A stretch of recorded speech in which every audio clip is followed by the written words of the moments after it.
5 दशक पहले इन दोनों की मुलाकात एक अस्पताल में हुई। तब से ये दोनों साथ हैं। अब विक और पेनी ग्रिफिथ फिर उसी जगह लौटे हैं जहां दोनों ने 40 सालों तक काम किया।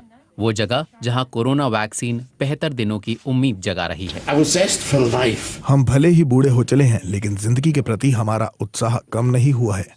लेकिन हमें इस बात का डर तो है कि कहीं कोई ऐसी बीमारी हमें न घेर ले जिससे हमारी जिंदगी को खतरा पैदा हो जाए। इसलिए हमने सोचा वैक्सीन लगवाई जाए और फिर जीने निकल पड़े। ब्रिटेन में कोरोना वैक्सीन का टीकाकरण जारी है, लेकिन विशेषज्ञों की तरफ से एक चेतावनी भी आ गई है। एलर्जी से पीड़ित 2 हेल्थ वर्कर्स में वैक्सीन के बाद साइड इफेक्ट्स देखे गए। जिन लोगों को प्राथमिकता के आधार पर टीकाकरण के लिए पहले चुना गया है, हमें उन लोगों तक ये बात मजबूती से पहुंचानी होगी कि वैक्सीनेशन के दौरान हमें ये अनुभव हुए।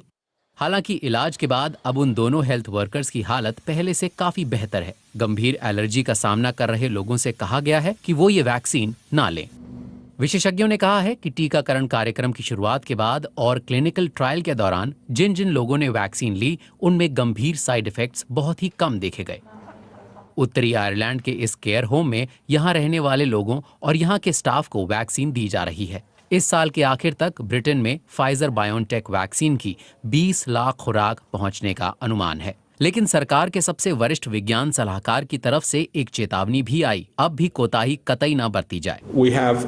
वैक्सीन के आने से हमें इस गहरी सुरंग में आखिरकार रोशनी की किरण दिखाई दे रही है। हमने वैक्सीन को सुरक्षित बनाने के लिए बहुत मेहनत की है, लेकिन अब भी लापरवाह होने का वक्त नहीं है।